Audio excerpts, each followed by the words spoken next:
It's called Soup with the Superintendent, and basically I'm inviting the public to come and sit down and have a bowl of soup with me during a lunch hour.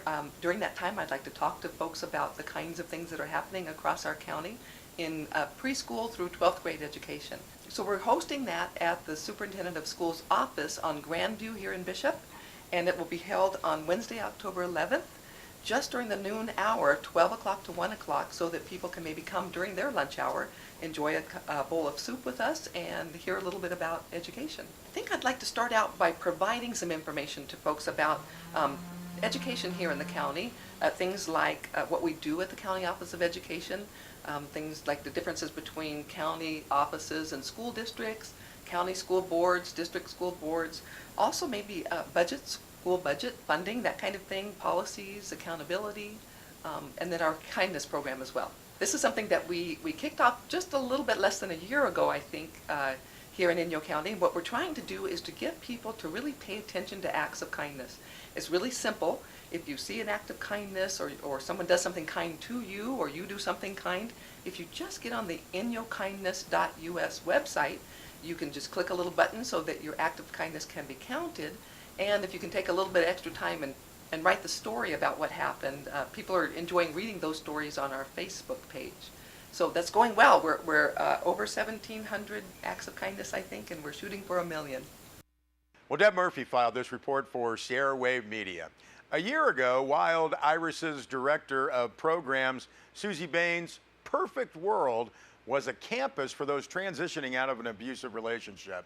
The facility would provide housing and services to get the victims on their way to self-sufficiency. Soon, a version of that facility will have its official opening.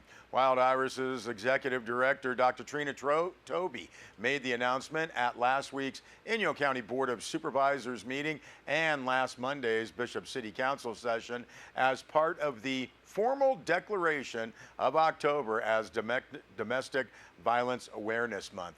Now, the 10-unit transitional housing facility was once a hotel north of Bishop. Lewis and Ann McCutcheon bought the building for the specific purpose of renting it to Wild Iris to give abuse survivors a place to get back on their feet once the immediate crisis is past and they are no longer at risk. The rent is more than reasonable, Dr. Toby said. Now, 4 of the units are being converted into studios, the other 6 one-bedroom apartments. The cost, $8,000 per unit. Now, the funding for refurbishing and furnishing the first 4 units comes from the California Office of Emergency Services. The OES won't fund purchases, but they will fund 80%. Now, why is Wild Iris in the housing business? Dr. Toby answered that at the Bishop City Council meeting. Domestic abuse is the 3rd cause of homelessness. With few job or independent living skills, many victims have limited options on their road to survival. Often the best option is couch surfing or living out of a car. Now, the organization's transitional housing has been individual rentals scattered throughout the valley. Survivors felt isolated, Toby said. There was no immediate support system. Now, the new facility includes an attached house where residents can get a crash course in both life and job skills, participate in healing groups, and get the professional support they need from on-site staff, according to Toby. The remaining 6 units will be the beneficiaries of fundraising efforts. The 2 Bishop Rotary Clubs have already promised the money for one of the remaining units, and that leaves only 5 to go. Well, Deb Murphy also filed this story. Bishop's economic development element of the general plan and a series of related community workshops have all consistently identified what the city needs to incubate and grow its economy. Now, with the report from last spring's Sustainable Strategies program of the Environmental Protection Agency, area businesses and city staff have a roadmap to get there. The city's associate planner, Elaine Kabbalah, ran through the findings in the report at Monday's Bishop City Council meeting. Much of it was planning speak, but the vision was solid and consistent with ideas the community has already validated. A revitalized downtown core, more housing, and a stronger economy.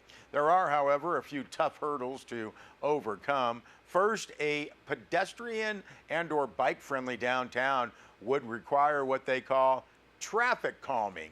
realistically defined as just slow down and realize you're in a vibrant, fun place.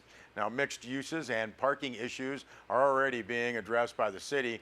One idea gaining ground is a revision of municipal codes that would allow for the conversion of second stories of commercial buildings into apartments.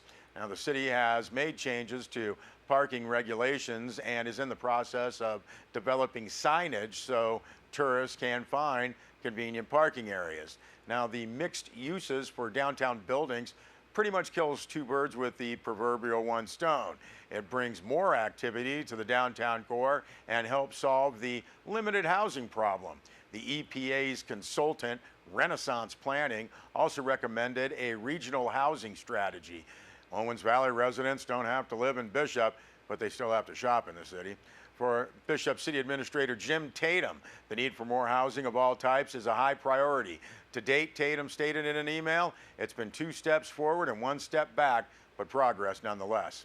Now, under strengthening the local economy, the report recommends county institution and civic offices infill downtown locations to help and/or support economic activity.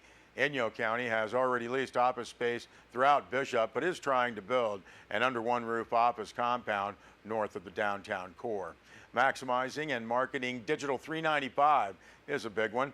The ideal new business development would bring in what the report calls digital nomads, people who can work where they want to live.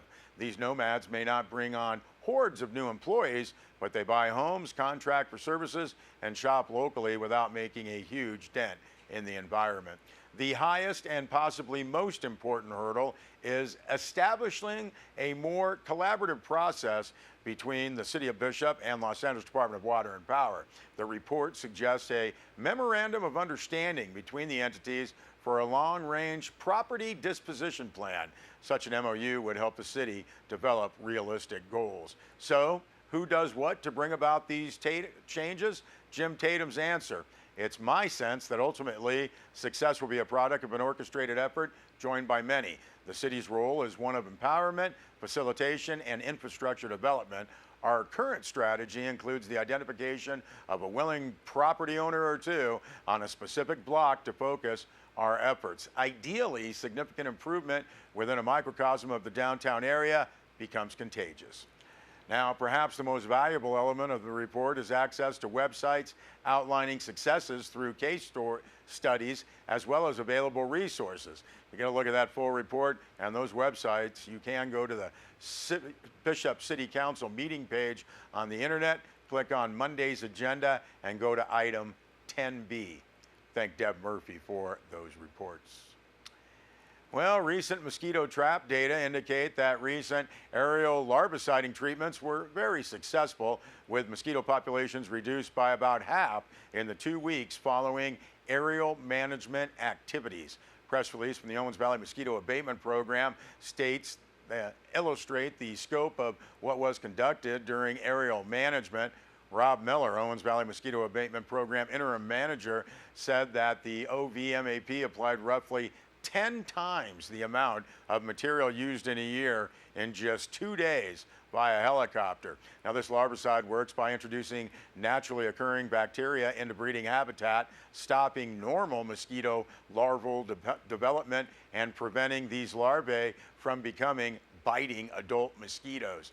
Since the bacteria only target certain species of mosquito larvae, it is safe for use around animals, plants, and other insect species. Control should last from 30 to 60 days. Owens Valley Mosquito Abatement Program supervised these larvicide releases by helicopter August 31st and September 1st with the help of resources provided by Los Angeles Department of Water and Power. Now, these releases were in response to record number of adult mosquito populations within the Owens Valley. A record number of mosquito samples confirmed positive for presence of West Nile virus, and Inyo County recording its first ever confirmed human case of West Nile virus. Now, during normal runoff years, Owens Valley Mosquito Abatement program tax assessment revenues are sufficient to provide adequate mosquito control in the Owens Valley. This year, however, massive runoff and spreading operations exceeded the small program's ability to manage breeding sites. Said Agricultural Commissioner Nate Reed, this was the first aerial mosquito control effort in the Owens Valley since 1971.